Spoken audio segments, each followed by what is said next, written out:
खूनी चुड़ैल पार्ट 2 देखने से पहले अगर आपने पार्ट 1 नहीं देखा है तो जाकर देख लीजिए, वरना आपको स्टोरी समझ में नहीं आएगी। पार्ट 1 की लिंक डिस्क्रिप्शन में है। पार्ट 1 में जो भी हुआ उसके बाद ये चमन तो पागल है, हम इसकी बातों में आएंगे तो वो डायन हमारे हाथों से निकल जाएगी। लगता है मेरे द्वारा काका को आवाज़ देने से ये और ज़्यादा डर गई है। शायद ये उनके सामने नहीं आना चाहती है। लगता है अब मुझे ही इनकी मदद करनी होगी। ये कहने के बाद राहुल उस लड़की को अपने गोदी में उठा लेता है और वहाँ से अपने रूम पे ले जाता है। आप चिंता न करें जी, हम पहुँच ही गए। ये घर मेरे पढ़ाई करने का है। मैं यहाँ पहले अकेला ही पढ़ाई करता था। मेरा एक घर गांव में भी है। आप चाहे तो यहाँ रुक सकते हैं। आप यहाँ आराम करो, ये मेरा ही घर है। कोई चिंता की बात नहीं है, मैं अपने गांव वाले घर जा रहा हूँ। आपके लिए खाना व दवाई ले आता हूँ। राहुल, कौन हो सकती है ये लड़की जो गांव वालों के सामने आने से डर रही है? सुबह इससे पूछ लूँगा, अभी ये बहुत डरी हुई है। राहुल दरवाज़ा बाहर से बंद करके वहाँ से गांव की तरफ निकलने ही वाला होता है, तभी उसे सरर की आवाज़ आती है पीछे से।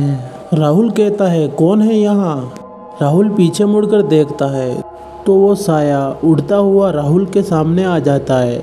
अरे बाप रे, ये क्या बला है? राहुल के सामने पूरी तरह से एक काली परछाई जिसकी आंखें लाल थी वो उसके सामने खड़ी हो जाती है। तभी राहुल भाग, आज तेरी सामत आई है। लगता है ये जानवर है। कितना डरावना था वो। जंगल में घर है, जो जंगली जानवर तो होंगे ही। राहुल दौड़ता हुआ गांव में पहुंच जाता है। गांव ज़्यादा दूर ना होने पर वो जल्दी पहुंच गया। राहुल अपने घर पे पहुंच चुका था।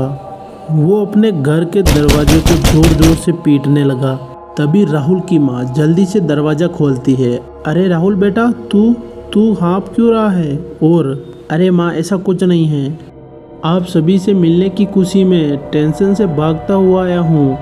वहाँ कोई रिक्शा भी नहीं थी। राहुल अपने माँ के पैर छूता है। तभी वो अपने पापा को गले लगाते ही राहुल के आंखों में आंसू आ गए। ये खुशी के आंसू थे, क्योंकि उसकी पढ़ाई के लिए उसके पिताजी ने खेत बेच दिया था। अब उसे इस बात का दुख नहीं है। राहुल खाना खाने के लिए बैठ जाता है, लेकिन वो थोड़ा खोया खोया सा था, क्योंकि वो सही सलामत घर तो आ गया, पर उसका दिमाग पिछली घटी घटनाक्रम कि वो कौन था, वो किसी का साया था या जानवर, वो गर्भवती महिला कौन थी।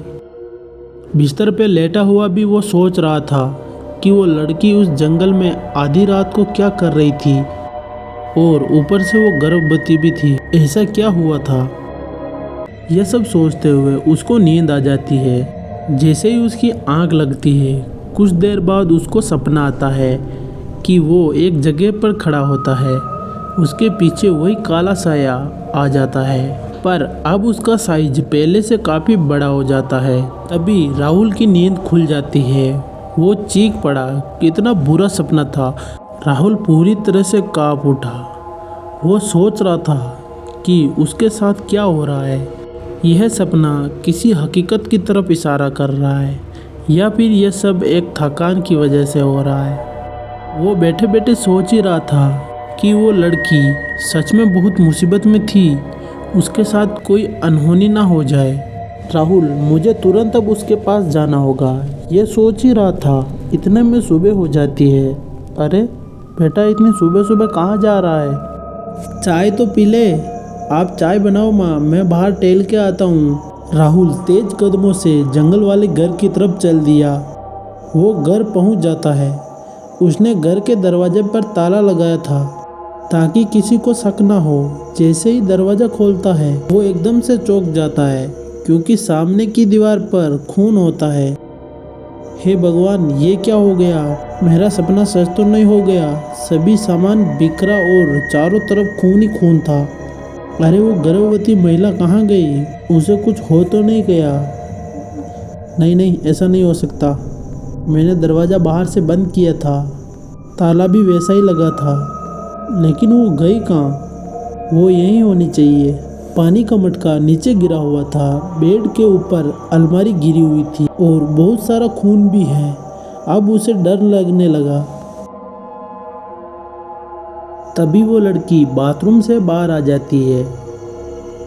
तभी राहुल पूछता है, अरे तुम कहाँ थी? मुझे तुम्हारी चिंता हो रही थी। इतना खून कमरे में कैसे आया? वो लड़की बोली, रात को मेरा पेट दर्द करने लगा, मैं भागकर बाथरूम में चली गई, अब ठीक हूँ। तभी राहुल बोलता है, भगवान का लाख लाख शुक्र है कि तुम ठीक हो। अरे मैं तुम्हारा नाम पूछना तो भूल ही गया। वैसे तुम्हारा नाम क्या है? तुम कहाँ रहती हो? तुम रात को इस जंगल में कैसे आई? और तुम्हें कौन मारना चाहता है?